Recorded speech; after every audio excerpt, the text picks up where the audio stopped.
Bonjour à tous, je crois qu'on est en ligne, on va pouvoir commencer pour ce petit webinaire, cette conversation qu'on voulait avoir avec vous autour de la cyberassurance et de la cybernotation. Alors cybernotation, cyberscoring, cyberrating, vous appelez ça comme vous voulez, ce qui est sûr, c'est que c'est un enjeu qui est en train de devenir de plus en plus important pour les entreprises et encore plus. Pardon, il y a eu un petit bug d'affichage, je ne sais pas ce qui s'est passé, j'ai été déconnecté pendant une seconde.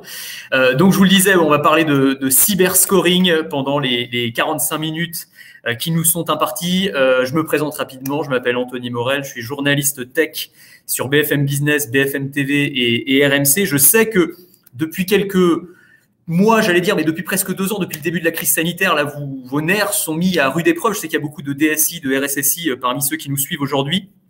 Et je sais qu'on vous en demande beaucoup dans le cadre de mes activités. Je discute avec pas mal d'entre vous et ils me font un peu remonter l'humeur du moment. Et je sais que vous êtes très sollicités en interne. Il y a eu la mise en place du télétravail qui a été compliquée dans certaines entreprises. On dit beaucoup que cette crise, c'est un accélérateur technologique et peut-être que c'est un des côtés positifs finalement de cette crise sanitaire. Mais à quel prix aussi? Et la question, c'est est-ce que la sécurité peut suivre à la même vitesse? C'est vrai que l'avènement du télétravail, ça signifie aussi que je parle sous votre contrôle, vous le savez beaucoup mieux que moi, hein, mais que les surfaces d'attaque s'élargissent, qu'elles se multiplient, qu'on n'est plus dans cette forteresse que peut représenter une entreprise et son système d'information quand on est bien au chaud dans l'entreprise, mais que la sécurité d'une structure, elle est aussi solide que son maillon le plus faible. Et ces maillons faibles, ils se sont multipliés ces derniers mois. Ça, c'est le premier enjeu auquel les entreprises font face. Et puis, à côté de ça, ça va nous amener à notre sujet du jour. On sait que toute crise est une aubaine pour les cybercriminels. On a une multiplication des cyberattaques. Alors, il y a plein d'études qui sont parues sur le sujet, vous les connaissez mieux que moi. 65% des entreprises françaises qui déclarent avoir subi au moins une attaque au cours des 12 derniers mois, notamment les fameux ransomware. Et c'est vrai que face à ce risque, eh bien, les entreprises sont de plus en plus nombreuses à faire appel à des cyberassurances pour couvrir le risque de paiement de rançon, parce qu'il y a toujours cette question, on la paye ou on la paye pas la rançon? Les spécialistes disent il faut pas la payer, mais enfin, il y a beaucoup d'entreprises qui finissent quand même par la payer. Et puis également pour financer le redémarrage de l'activité informatique après l'attaque. Le problème, eh ben, c'est que les compagnies d'assurance, elles deviennent de plus en plus frileuses face à la multiplication de ces attaques qui coûtent de plus en plus cher et réticentes à assurer les sociétés dont la surface est trop exposée. Et pour juger du niveau d'exposition, eh bien, de plus en plus, elles font appel au cyber-rating qui va noter le niveau de maturité d'une organisation en termes de sécurité informatique. Moi, j'appelle ça le Nutri-Score de la cybersécurité. On verra si ça convient à nos 2 intervenants tout à l'heure, mais je pense que ça résume bien les choses. Alors, je sais ce que vous allez me dire. Je sais qu'il y a beaucoup de DSI, de RSSI qui regardent ces nouveaux outils avec circonspection, avec défiance, peut-être même avec un peu d'hostilité, en mode « mais attendez, on nous met une note sur la base de critères un peu bizarres comme ça, alors qu'on n'a rien demandé ». Bon, on va essayer de discuter de tout ça, justement. À quoi sert le cyberscoring? En quoi c'est en train de devenir un outil important dans l'arsenal cybersécurité des entreprises? Quelles sont les forces et les faiblesses de ce système? Comment améliorer sa note aussi? Tiens, un truc intéressant, on demandera ça à nos invités. Que cherchent les cyberassureurs? On va discuter de tout ça. Juste avant de vous les présenter, un mot pour vous dire d'abord qu'aujourd'hui, je l'ai déjà dit en intro, mais je parle sous votre contrôle. C'est-à-dire que moi, je m'intéresse beaucoup aux thématiques de cybersécurité. J'en parle assez régulièrement, mais j'ai pas l'expertise technique, j'ai pas les mains dans le cambouis technologique comme vous. Et donc, pardon par avance pour les petites approximations que je serais peut-être amené à proférer. Deuxième chose, n'hésitez pas, participez, posez toutes vos questions. Vraiment, le but, c'est que ce soit le plus interactif possible. Et vraiment, nos intervenants sont là pour ça, pour vous répondre. Je vous les présente sans plus attendre. Alors, tout à l'heure, on va avoir Mauro Israël qui sera avec nous, expert en cybersécurité, ancien CISO du groupe Orpea, ingénieur solutions techniques chez Security Scorecard, qui est une entreprise spécialisée dans le cyberscoring, donc il connaît très très bien le sujet. Mais avant cela, je vous demande d'accueillir sur scène avec moi, sur cette scène virtuelle, le docteur Magda Chelly, qui est conférencière, auteure, entrepreneuse, experte en cybersécurité. Magda Chelly qui est avec nous. Bonjour, docteur Chelly. Bonjour Anthony, bonjour à tout le monde. On est ravis de vous avoir avec nous. Alors, je le disais, hein, vous êtes aussi la cofondatrice de Responsible Cyber, donc une start-up qui est basée à Singapour, membre du conseil consultatif du sommet exécutif de Black Hat Asia, et vous avez publié à de nombreuses reprises sur les thématiques de la cybersécurité. Et ce qui est intéressant avec vous, c'est que vous avez, j'allais dire, un profil qui a vu les 2 côtés du miroir. Vous avez travaillé du côté des cyberassureurs, et puis vous travaillez aussi du côté de la cybernotation. Donc, vous avez vraiment une compréhension globale de ce phénomène. Je pense qu'on peut peut-être recommencer juste par des choses assez basiques parce que le cyberscoring ou cybernotation, ça reste encore un concept qui est pas toujours très connu dans les entreprises. Est-ce qu'on peut rappeler en quelques mots ce que c'est? Je disais, moi, le Nutri-Score de la cybersécurité de manière un peu simplifiée, mais on va aller un petit peu plus loin. Comment ça fonctionne? Qui donne ces notes et à quoi ça sert? En quelques mots. Alors, je vous remercie, Anthony, pour cette introduction. Donc, d'abord, je voudrais bien commencer par dire que j'ai eu la chance de travailler des deux côtés de la barrière. Donc, j'étais et je suis maintenant de nouveau RSSI et auparavant, j'ai travaillé avec une société de courtage en cyberassurance, ce qui m'a permis de découvrir beaucoup de choses qui sont très liées par rapport à justement ce cyberscoring ou ces services qu'on voit très souvent de nos jours.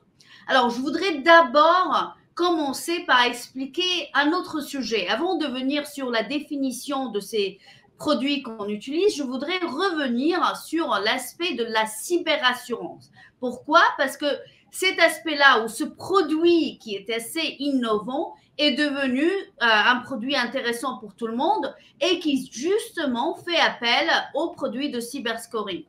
Donc, moi, quand j'ai eu cette opportunité de travailler avec les différentes entreprises d'assurance, j'ai vu que de plus en plus, les entreprises justement d'assurance font appel à des méthodes ou tout simplement des mesures de vérification ou de validation des profils de risque des entreprises qu'ils vont assurer. Et ça, c'est un phénomène qui est dû au fait que justement, les assureurs ne veulent plus assurer des entreprises sans avoir un contrôle ou une visibilité de leur profil, tout simplement parce qu'ils ne veulent pas du jour au lendemain se retrouver avec des demandes de remboursement assez élevées. Mais je vais revenir sur cela. Donc, comment se passe ou qu'est-ce que représente la cyberassurance? La cyberassurance, comme moi je le vois, c'est un produit qui permet de représenter un contrôle de cybersécurité additionnel qui est vraiment bénéfique pour tout RSSI ou toute organisation. Pourquoi? Parce qu'il, en gros, supporte ou il aide les entreprises quand il s'agit de la réponse après une cyberattaque. Donc, c'est un produit d'assurance de la même façon que d'autres produits d'assurance, mais différent dans le fait qu'il y a un support par rapport à la réponse de cyberattaque, il y a un remboursement de coûts associés par rapport aux cyberattaques et en règle générale, il y a des services ou des produits à valeur ajoutée qui sont proposés aux entreprises. Et un des produits à valeur ajoutée, c'est justement ce type de cyberscoring ou de produit de notation, soit en tant que service ou produit qui est effectué pour avoir cette information concernant l'entreprise et le risque, le profil de risque, soit après pour que l'entreprise puisse l'utiliser et avoir une visibilité ou un contrôle par rapport à leur surface d'attaque, comme vous l'avez dit. Et donc, comment ça se passe concrètement? C'est-à-dire que l'assurance demande un profil de risque sur une entreprise spécifique. Et ensuite, comment est-ce que cette note va être générée? Alors, en règle générale, les assureurs, quand ils commencent leur première approche, ils faisaient toujours une approche basée sur des questionnaires. Donc, ils envoyaient des questionnaires assez longs et surtout, bien évidemment, quand on parle de questionnaires, on a cette attitude à recevoir les réponses très positives. Donc, après un certain moment, quand les assurants ont vu qu'il y a une augmentation de cyberattaques avec des conséquences très dévastatrices, des vraiment coûts très élevés, ils ont essayé de trouver un service ultérieur ou différent tout simplement qui puisse leur donner plus de visibilité par rapport à ce profil de risque des entreprises. Et le cyberscoring est venu justement à ce moment-là. Donc, au lieu des questionnaires ou alors, en complément des questionnaires, avant de pouvoir envoyer une cotation ou d'envoyer une proposition aux entreprises, les assureurs vont premièrement essayer d'avoir une visibilité avec ces produits-là, de la notation ou alors plutôt des expositions techniques de l'entreprise et de savoir si au moins l'entreprise a vraiment les contrôles basiques en place, mis en place, et s'ils sont vraiment en mesure de les assurer. Parce qu'ils ne veulent pas de nouveau avoir à gérer des coûts très, très élevés du jour au lendemain. Mais alors, comment est-ce qu'ils peuvent savoir si j'ai une surface de sécurité qui est très exposée ou pas? Parce qu'ils n'ont pas accès, par définition, ces cybernoteurs, à mon réseau, à tout ce que je fais en interne, à mon équipe. Ils ont accès finalement qu'à des données qui sont extérieures, comme moi, un internaute qui me baladerait et qui irait voir ce que fait l'entreprise en question. Qu'est-ce qu'ils ont de plus, en fait? Quelles informations ils ont? Alors, une question très, très pertinente et intéressante. Quand il s'agit de ce type de produit ou de service, l'objectif, c'est de voir comment l'entreprise elle-même est vue de l'extérieur. Et c'est exactement la première étape que prennent ou que mettent en place les cybercriminels. Quand il s'agit de procéder avec une cyberattaque, les cybercriminels vont d'abord essayer d'analyser le profil de l'entreprise et quand ils le font vraiment que de l'extérieur. C'est comme ça qu'ils ont la possibilité d'avoir des informations qui sont précises, quelquefois moins précises, mais qui permettent de définir leur point d'accès vers l'entreprise et de savoir ou de décider comment performer justement ou procéder avec une cyberattaque et avec les étapes suivantes. Et alors, ils prennent, est-ce qu'ils vont, jusqu'où ils vont pour aller chercher des informations? Parce que je sais que, par exemple, il y a des entreprises dans le domaine de la cybersécurité qui vont faire des tests de résilience pour voilà, tester encore une fois le niveau de maturité des systèmes d'information des entreprises. Et par exemple, elles vont aller laisser traîner des clés USB dans le parking pour voir s'il y a des salariés qui les récupèrent et qui ont la mauvaise idée de les mettre dans les ordinateurs, etc. Est-ce que ça va jusque-là ou est-ce que c'est vraiment, on en reste à la surface, à l'écume des choses, comme ce que vous aviez l'air de décrire? Alors, tout d'abord, ces entreprises n'utilisent absolument pas des tests d'intrusion. Ce ne sont pas des moyens intrusifs et c'est justement la valeur ajoutée également. Donc, c'est en gros tout ce qui est visible en extérieur ou en externe et ils utilisent des outils open source, ou c'est ce qu'on appelle en anglais. Et ces outils permettent de voir certaines choses. Par exemple, des vulnérabilités techniques ou des expositions techniques qui représentent, de nouveau, comme je l'ai dit auparavant, des points d'entrée pour les cybercriminels. Mais deuxièmement, ils permettent également de valider l'écosystème de l'entreprise. Donc moi, j'ai eu l'occasion ou l'opportunité d'avoir ce type de questions de la part de RSSI ou de DSI. Quand on faisait, par exemple, ce type d'exercice, il me demandait deux choses. La première question que j'ai entendue très souvent, c'est comment on est en mesure d'utiliser ce type d'information si on ne donne justement pas un scope très précis. Donc, on ne donne pas, par exemple, d'adresse IP, on ne donne pas d'adresse web, mais on reçoit un rapport qui, soi-disant, nous définit en tant qu'entreprise en nous disant on a vraiment un score élevé ou pas, etc. La deuxième question qui est très souvent posée également, c'est mais cela, ou alors le rapport et les résultats ne sont pas mes résultats. Ces résultats-là ne représentent pas mon entreprise, mais les adresses IP mentionnées ou alors les résultats sont des résultats de mes, par exemple, suppliers, de mes fournisseurs, des entreprises avec lesquelles on collabore ou on travaille. Donc, moi, de mon côté, je prends la position du RSSI. Donc, quand il s'agit de recevoir un rapport comme ça, ou alors un résultat venant d'une entreprise qui nous permet d'avoir une visibilité de nos expositions externes, il faut l'utiliser comme valeur ajoutée. C'est-à-dire que si je reçois un rapport où je peux voir qu'il y a des points rouges, qu'il y a des choses qui ne sont pas en vert et pour lesquelles je dois prendre du temps pour vérifier et valider, moi, je le fais. Pourquoi? Parce que de nouveau, ça me permet de nos jours, avec un environnement très complexe, de savoir et d'avoir plus de visibilité et de contrôle où est-ce que peut-être j'ai des gaps, j'ai des points que je n'ai pas pu tout simplement contrôler, où il y a des mesures qui manquent. Et en plus, éventuellement, je peux également avoir la visibilité par rapport à mes fournisseurs.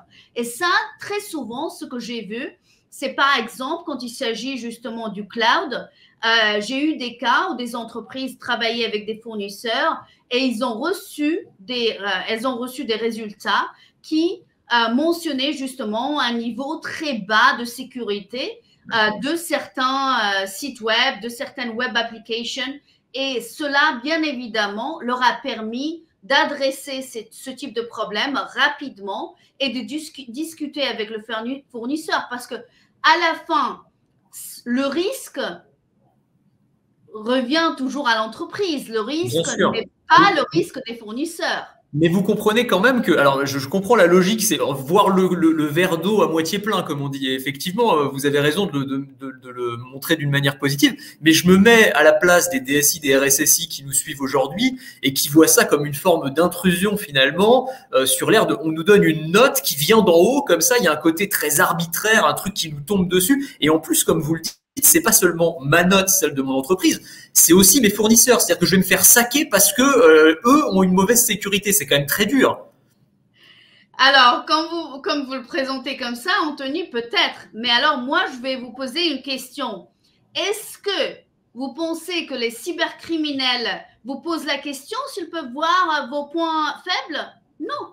Ils ne le font pas. Ils vous attaquent tout simplement. Ils vont rechercher les points faibles, les expositions, et ils vont vous attaquer de nouveau. Donc, du coup, même si nous, personnellement, on a l'impression que c'est une attaque personnelle, peut-être, parce qu'on travaille très dur, on essaye de vraiment avoir tout le contrôle, on n'a pas tout le contrôle aujourd'hui. Donc, même si on reçoit des notes qui ne sont pas super élevées, il ne faut pas le prendre d'une façon irritée, il faut vraiment le prendre en tant que de nouveau valeur ajoutée, regarder, travailler avec ses fournisseurs de ce type de produits, donc par exemple avec Security Scorecard, pour voir s'il y a des faux positifs, on est en mesure de leur dire et de les informer et de travailler également sur les points faibles. Donc, et on peut même en faire, j'allais dire, c'est-à-dire qu'une fois qu'on a corriger ces points faibles, parce que j'imagine qu'on vous donne pas seulement une note, on vous explique aussi ce qui ne va pas, il y a une sorte de corrigé finalement pour vous dire les points améliorés. Et si la note s'améliore, du coup, on peut presque en faire un argument marketing derrière, du genre, regardez, nous, notre cyberscore, on a un A ou un 10 sur 10, je ne sais pas quelle forme ça prend exactement, mais ça peut être aussi un atout, justement, quand on va chercher derrière des fournisseurs, des contrats avec des clients. J'imagine que ça peut jouer un rôle. Absolument. Et de nouveau, si par exemple au niveau de notre audience, on a aujourd'hui des RSSI, je pense que personnellement, vous voulez travailler ou acheter des services ou des produits par rapport à des entreprises qui ont une sécurité, qui ont un profil qui va protéger vos données personnelles. Et donc, de même, de votre côté, quand vous travaillez pour une entreprise, montrez que vous avez vraiment un profil fort, que vous faites en sorte pour protéger les données de vos clients. C'est un facteur qui est positif et qui va faire une très grande différence par rapport à justement le business en général. Donc, moi, je pense que de nouveau, quand il s'agit de ce type de solution, c'est une solution qui permet non pas uniquement d'adresser les points techniques, mais qui est également une solution qui nous permet d'avoir un avantage sur le marché et d'être utilisé comme une valeur ajoutée pour nos clients. Alors, avant de faire monter sur scène notre deuxième intervenant, je voulais quand même peut-être qu'on donne j'allais dire des trucs et astuces, c'est peut-être pas le mot, mais en tout cas, comment est-ce que les DSI, les responsables informatiques des entreprises peuvent améliorer leur dossier, peut-être quels points il faut mettre en avant, sur lesquels il faut s'améliorer particulièrement pour faire monter sa note. Vous qui avez travaillé des deux côtés de la barrière, comme vous le disiez. Alors, je pense que en règle générale, moi, je n'aime pas trop donner vraiment une liste de points à checker parce que chaque entreprise est différente. Néanmoins, il y a des contrôles, on a en général des contrôles très basiques qui sont importants, comme par exemple la mise à jour de l'environnement en général, des serveurs, des ordinateurs, etc. C'est un facteur qui est très important, c'est un contrôle très basique qui est nécessaire. Ce contrôle-là permet de diminuer le nombre de ce qu'on appelle CVEs, Common Vulnerabilities and Exposures. Donc ça, c'est vraiment une chose ou un contrôle que je peux conseiller à tout le monde.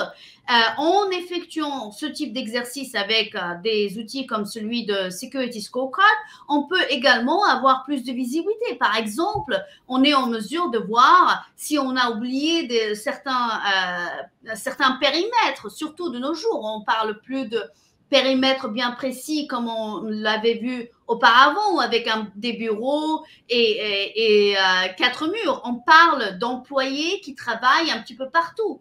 Donc, de nouveau, la mise à jour de tout cet environnement-là est vraiment une activité complexe. Donc, ce type de produit peut nous aider, mais de même, de notre côté, on peut prendre cela comme une activité à mettre en place dès le début pour améliorer notre note. Parfait, très bien. Merci beaucoup, Dr Shelly. Vous restez avec nous, hein. J'ai d'autres questions à vous poser, mais je voulais faire intervenir aussi notre deuxième personnalité, Mauro Israël, qui va nous rejoindre sur la scène virtuelle d'ici quelques secondes. Mauro, bonjour. Bonjour Anthony, bonjour Dr Shelly. Bonjour. Bienvenue. On est ravis d'être avec vous, ravis que vous soyez avec nous d'ailleurs. Je vous présente rapidement, vous êtes expert en cybersécurité, vous étiez le CISO du groupe Orpea, ingénieur solutions techniques aujourd'hui chez Security Scorecard. Alors Security Scorecard, donc c'est un grand nom justement de ces agences de notation, de cybernotation. Peut-être expliquez-nous un petit peu ce qu'est cette entreprise, ce qu'elle fait précisément et voilà comment ça fonctionne en fait une agence de cybernotation. Oui, c'est une entreprise qui a été créée il y a peu de temps, en 2013, par deux passionnés de l'informatique, des tests d'intrusion. Ils se sont rendus compte qu'il y avait quelque chose qui était fondamental aujourd'hui en cybersécurité, c'est qu'on avait du mal à mesurer l'état de sécurité d'une entreprise. Et donc, ils ont eu l'idée de créer un système, un algorithme auto-apprenant qu'on appelle une intelligence artificielle de nos jours, plus communément. Et cet algorithme auto-apprenant va examiner la surface d'attaque des entreprises. Je vais vous faire une présentation liée à cela en partageant mon écran. Alors, pendant que vous partagez l'écran, j'en profite pour proposer à tous nos intervenants, à tous nos spectateurs de poser toutes leurs questions. Vraiment, le but, c'est que nos deux intervenants puissent vous répondre. Donc, vraiment, n'hésitez pas, balancez toutes vos questions. On est là pour vous répondre. Allez-y, je vous en prie, Mauro. Oui. Donc, vous voyez mon écran. Le point principal, c'est que les cyberattaques ont évolué. Elles ont évolué notamment à partir des attaques de ransomware en 2017 avec WannaCry et après toutes les attaques récentes. Et comme vous l'aviez mentionné, Anthony, il y a eu une explosion des cyberattaques lorsque le télétravail, les confinements successifs dus au Covid ont forcé les entreprises à avoir tout le monde connecté à distance. Et donc, il est intéressant de comprendre comment fonctionne une cyberattaque de manière très simple. Et pour ça, je vais mettre mon chapeau de Black Hat, de hacker. Ah, il y a les accessoires et tout, c'est vraiment là, c'est les effets spéciaux, hein, carrément. Ouais, c'est pas Hollywood, mais voilà, c'est Paris. Alors, au début, les pirates, c'est une industrie aujourd'hui et elle se comporte exactement comme une campagne militaire. Il y a une reconnaissance de la cible et qui est sa fameuse surface d'attaque et cette reconnaissance est faite par un certain nombre de scans. De la même manière, Security Scorecard fait la même chose que les pirates, c'est-à-dire qu'on fait un scan toutes les 2 heures de la totalité des adresses IP d'Internet. Ça, c'est fondamental à comprendre parce que c'est ce que font les pirates. Donc, l'agence de notation Security Scorecard fait exactement le même travail que font les pirates, avec l'énorme différence, évidemment, qu'après, au lieu de passer à l'action, on va trouver les failles. Imaginez une patrouille qui, en voiture, parcourt une résidence et s'aperçoit ou une zone industrielle, et s'aperçoit qu'il y a une porte qui est un peu entrouverte ou une fenêtre un peu cassée. Et là, elle va donner l'alerte à cette entreprise en disant il y a quelque chose qui ne va pas vu de l'extérieur. Et les propos du docteur Shelley tout à l'heure sont parfaitement vérifiés. J'ai été, comme vous le savez, moi-même RSSI d'un grand groupe, donc j'ai été des deux côtés de la barrière. Et donc les équipes techniques, elles voient ces failles, mais elles ne voient pas l'urgence à y remédier. Or, les pirates, eux, ils vont attaquer, ils vont s'en préoccuper. Donc, une fois que cette cible est reconnue, on a un envoi d'email de phishing à la cible en question et ça va provoquer une compromission initiale. Nos intervenants. Je suis de retour. Voilà, vous voyez, vous êtes mieux placé que moi pour savoir qu'on est toujours trahi par la technologie. Donc voilà, c'est l'exemple. Voilà. Et puis c'est les petits soucis du direct, ça arrive assez régulièrement. Et on est revenu sur nos pattes. Donc, je vais reprendre le fil. Une fois que la cible a été reconnue, donc la surface d'attaque a été reconnue, plus il y a de points d'accès à cette surface d'attaque pour s'agripper dessus, plus ça sera facile pour les pirates. Et ils envoient des emails. Ces emails, malheureusement, il y aura forcément un utilisateur qui va finir par cliquer et ça va permettre une compromission initiale comme dans l'histoire du cheval de Troie et le virus va s'installer. Que se passe-t-il ensuite? Bien ensuite, il se passe que il se passe qu'il faut aller à l'écran suivant.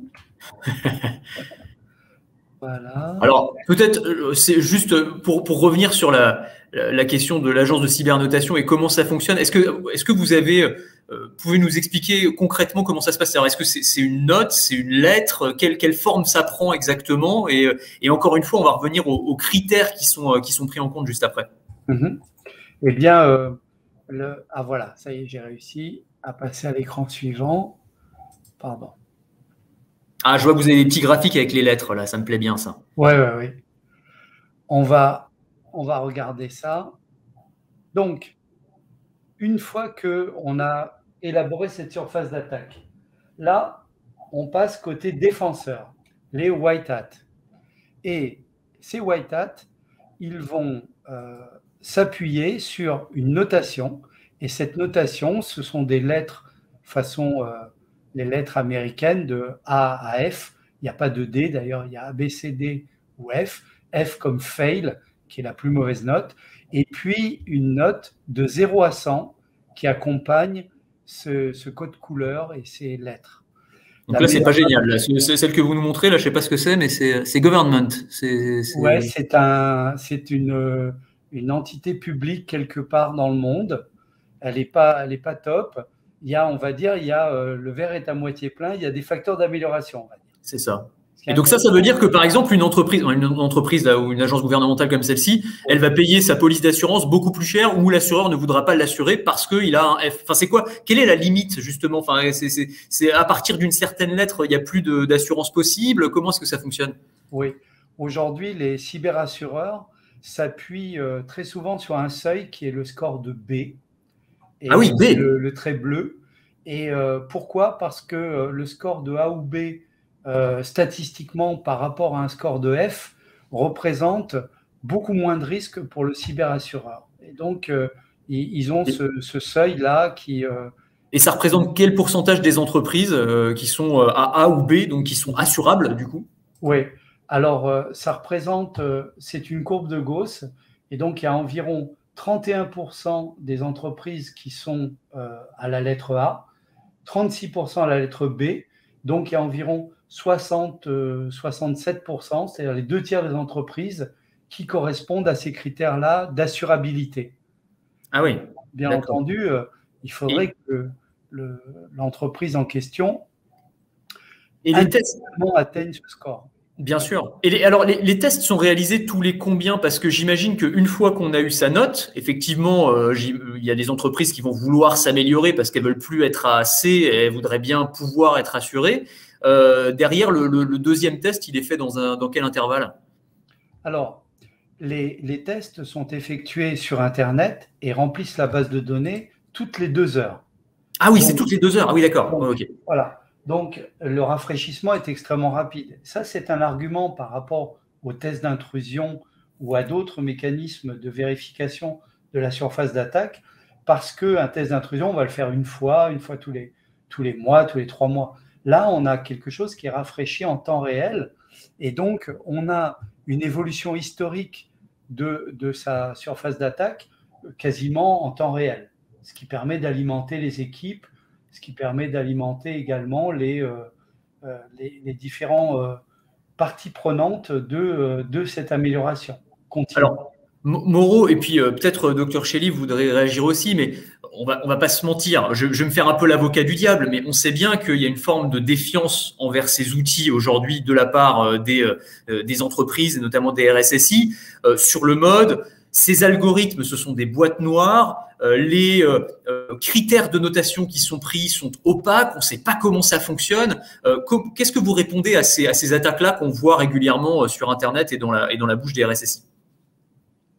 L'un et l'autre. Peut-être Dr Shelley d'abord et puis Mauro ensuite. Oui, certainement. Alors, on a perdu également de nouveau. Alors, moi, je pense que ce sujet-là, premièrement, comme je l'ai dit auparavant, l'objectif de ce type de rapport, c'est vraiment d'aider les entreprises à retrouver leurs points faibles et de les adresser. Donc, pourquoi toujours regarder le point négatif au lieu de prendre en compte les différents résultats et d'essayer d'améliorer le profil de l'entreprise? Je pense que c'est vraiment cette approche plus éducative, plus positive qu'il faut prendre. De nouveau, les cybercriminels, ils ne posent pas la question. Donc, il ne faut pas se méfier ou se dire pourquoi ces entreprises-là nous notent comme ça. Si vous recevez une note qui n'est pas une note à laquelle vous vous attendez, vous prenez le rapport, vous essayez de l'analyser, de comprendre quels sont justement les résultats que vous pouvez améliorer, éventuellement de discuter avec l'entreprise qui vous a fourni le rapport, comme par exemple Security Scorecard, et d'identifier s'il y a certains résultats qui sont des faux positifs. Mais de nouveau, moi, je ne vois absolument pas pourquoi on devrait être méfiant par rapport à ce type de service qui, de mon côté, je vois comme un service vraiment, vraiment très bénéfique pour les RSSI, surtout. Absolument. Mauro, vous voulez compléter? Oui, tout à fait. Je voulais vous montrer 2 choses très intéressantes. S'il est acquis qu'on doit, pour s'améliorer, on doit mesurer sa cybersécurité, il faut que la note, elle soit fair play, c'est-à-dire qu'elle corresponde vraiment à la surface d'attaque de l'entreprise.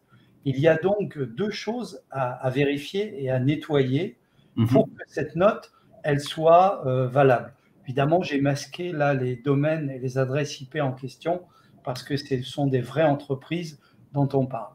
Donc ici, on a une entreprise qui a 51 adresses IP qui ont été repérées par l'algorithme et réparties sur 36 domaines et 3 pays. La France pour 49 IP, la Suisse une IP et la Pologne une IP. Et la première chose à faire, c'est est-ce que ce périmètre de notation, ce digital footprint, est vrai? C'est-à-dire, est-ce qu'il correspond vraiment aux adresses IP de notre entreprise? Il y a donc une action de nettoyage à faire, de vérification sur le périmètre de notation. Et une fois qu'on s'est assuré que le périmètre de notation est bon, alors la note sera valable. Je vous donne 2 exemples où le périmètre de notation est faux au départ, lorsque l'entreprise n'est pas intervenue sur sa propre scorecard. C'est le cas des sociétés de télécom qui vendent des box ADSL, par exemple. Et donc, les gens qui ont acheté ces box ADSL ont le domaine de la société de télécom qui leur a vendu. Évidemment, ils ne sont pas responsables, la société de télécom, des failles de sécurité des particuliers qui ont une box ADSL. Deuxième cas de figure, ce sont les fournisseurs de cloud. Les fournisseurs de cloud ont toutes les failles de sécurité de tous les serveurs qui ont été installés par les entreprises qui ont fait appel à ces services de cloud. Et donc là aussi, c'est injuste, la note est injuste puisque le fournisseur de cloud n'est pas responsable de l'insécurité des serveurs qui ont été installés et éventuellement non corrigés par les entreprises. Voilà. Donc, la première chose à faire avec sa scorecard, c'est de vérifier que le périmètre est correct. Et la deuxième chose, c'est de s'occuper des faux positifs. Et chez Security Scorecard, on a une possibilité, c'est de cliquer sur un système de tickets qui va vérifier que l'affirmation qui a été ici, par exemple, comme le certificat SSL est expiré, est vraie. L'algorithme a trouvé, en baillant Internet, qu'il y avait un certificat SSL expiré pour cette entreprise. Sauf que moi, je pense que c'est faux en tant que personne technique de l'entreprise.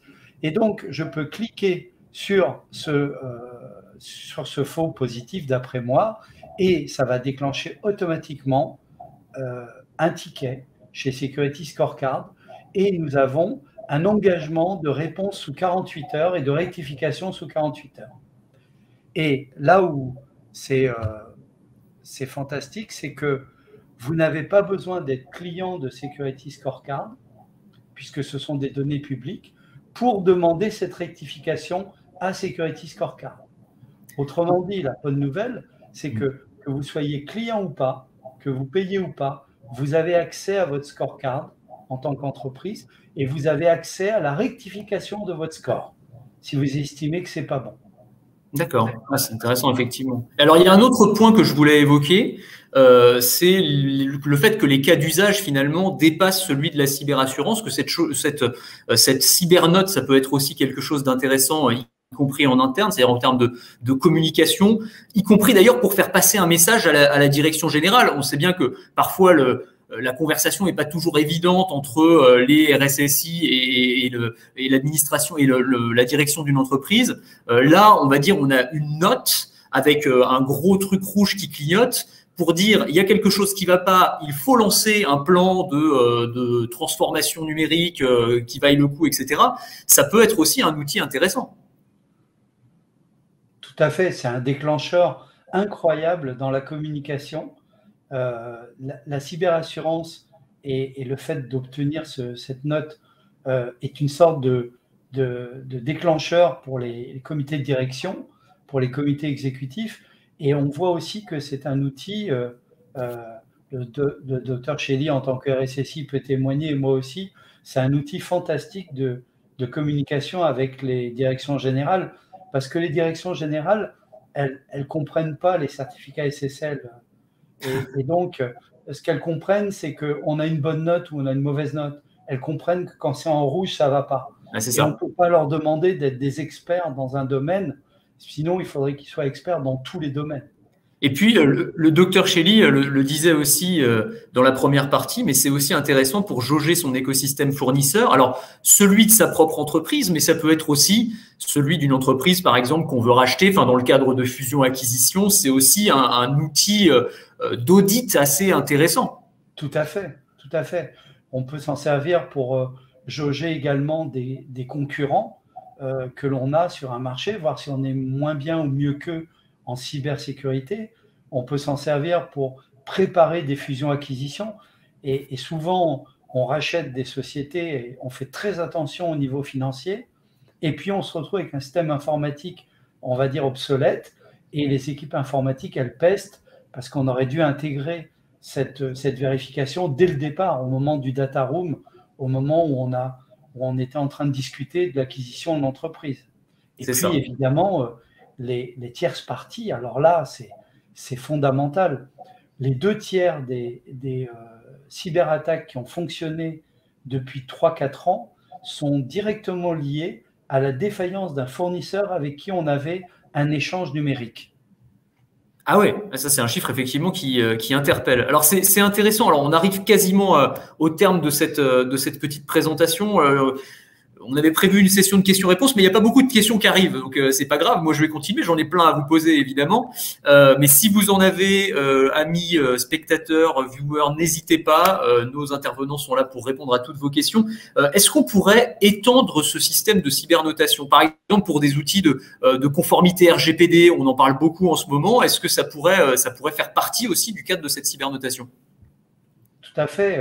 L'angle des différents critères qui sont examinés au moment de la cybernotation peut parfaitement être étendu à des systèmes de conformité. Par exemple, une conformité par rapport au RGPD ou à d'autres critères, pourvu que ça matche avec des facteurs d'exposition externes. Par exemple, la sécurité applicative, ici que vous voyez, qui est à une note de F36, elle va parfaitement impacter tout ce qui va être télétravail, tout ce qui va être accès au site web de l'entreprise, etc. Et donc, on peut avoir l'angle ISO 27001, on peut avoir toutes sortes d'angles de référentiels d'audit, y compris propriétaires à l'entreprise. Telle grande entreprise du CAC 40 peut fabriquer son questionnaire d'audit, injecter les critères objectifs de la surface d'attaque et donc éventuellement contrebalancer de l'autodéclaratif un peu fait comme ça, sans appui technique. Voilà. Je revois votre F, donc ça me fait penser à une autre question, parce vous me disiez donc le pourcentage d'entreprises qui sont assurables, donc qui sont à A et B, puisque c'est le seuil, c'est autour de 67%. Pour avoir un A, c'est très difficile. C'est quoi le pourcentage d'entreprises qui ont un A? Alors, il y a environ un tiers des entreprises dans la base de 12 millions de scorecards que nous avons qui ont la note de A. En fait, c'est pas si difficile que ça à partir du moment où on met ses moyens en se concentrant uniquement sur les secteurs qui sont faibles. Et ensuite, vous avez un plan d'action que vous pouvez distribuer aux équipes informatiques, aux équipes de l'infra, etc., qui vont agir sur des éléments concrets. Comme il s'agit d'un système d'échantillonnage, d'inférence bayésienne, ce n'est pas la totalité de la surface d'attaque. C'est la surface d'attaque qui est visible et qui est représentative à un moment donné. Autrement dit, la patrouille de tout à l'heure qui visitait la zone industrielle et qui voit une porte ouverte, peut-être qu'il y a une fenêtre ouverte aussi à l'arrière et elle ne la verra pas. Et ça répond à une question qui revient souvent, c'est « oui, mais vous ne regardez pas l'intérieur ». Ok, mais si l'intérieur ne va pas, de toute façon, les pirates le sauront très vite. Et ils le sauront très vite parce qu'ils verront par rapport au système de compromission initiale l'intérieur, puisque le but de ces compromissions initiales, c'est de se retrouver, entre guillemets, à l'intérieur de l'entreprise. Ouais. Donc, une fois qu'on est à l'intérieur, c'est trop tard. Comme vous pouvez le voir, une fois que le command and control est établi, c'est-à-dire qu'il y a une machine à l'extérieur, quelque part sur la planète, qui se trouve à l'intérieur, à partir de là, tous les systèmes de post-exploitation et d'élévation de privilèges et de mouvements latéraux qui ont lieu dans l'entreprise, c'est trop tard. Ouais, parce que le command and control, le C2, a été établi avec les pirates. Bien sûr. Alors, il y a une question intéressante là de Van Sivong dans le chat. Quels sont les autres acteurs sur le marché? Pardon de poser la question. Effectivement, il y en a d'autres. Hein. C'est un peu comme les agences de notation financière, finalement. Hein. Il y en a quelques-unes. Et est-ce que le rating d'un acteur va être comparable à celui d'un autre? Ça, c'est une question intéressante. Alors, Dr Shelley a répondu déjà dans le chat en disant que les notations étaient comparables, mais que chaque outil avait ses propres algorithmes. Est-ce que vous voulez compléter, Mauro? Oui, c'est exactement ça. Les algorithmes sont très comparables. La différence, et c'est pour ça que Security Scorecard est leader sur ce marché, c'est que c'est le nombre d'entreprises qui sont vérifiées. Nous, on en a près de 12 millions et nos concurrents en ont moins d'1 million. En tous les cas, c'est dans un ratio très peu comparable. L'énorme différence aussi, c'est l'intelligence artificielle. L'algorithme balaye Internet toutes les 2 heures Et il faut des moyens informatiques considérables et un nombre d'analystes considérable, des centaines d'analystes, pour que ce data lake, cette base de données, elle soit pertinente. Donc nous avons quelque chose, nous avons un outil qui est fin, et il faudrait des mois, voire des années, avec des moyens considérables pour créer un tel outil à partir de zéro aujourd'hui. Dernière question, parce que le temps presse malheureusement et on arrive au bout de cette petite conférence. On a beaucoup parlé des entreprises, mais est-ce qu'on pourrait imaginer un cyber rating pour les États? Et question accessoire, quelle note aurait la France à votre avis? Alors, oui, en fait, avec le système d'un portfolio, on peut parfaitement mettre, par exemple, toutes les entreprises du CAC 40 dans un portfolio ou du SBF 250.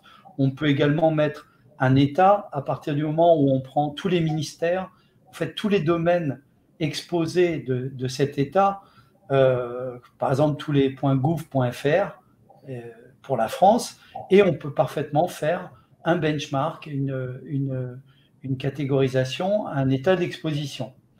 On peut également faire ça sectoriellement, par exemple, tous les établissements de santé publics d'ailleurs, ou tous les GHT, tous les groupements hospitaliers territoriaux, etc.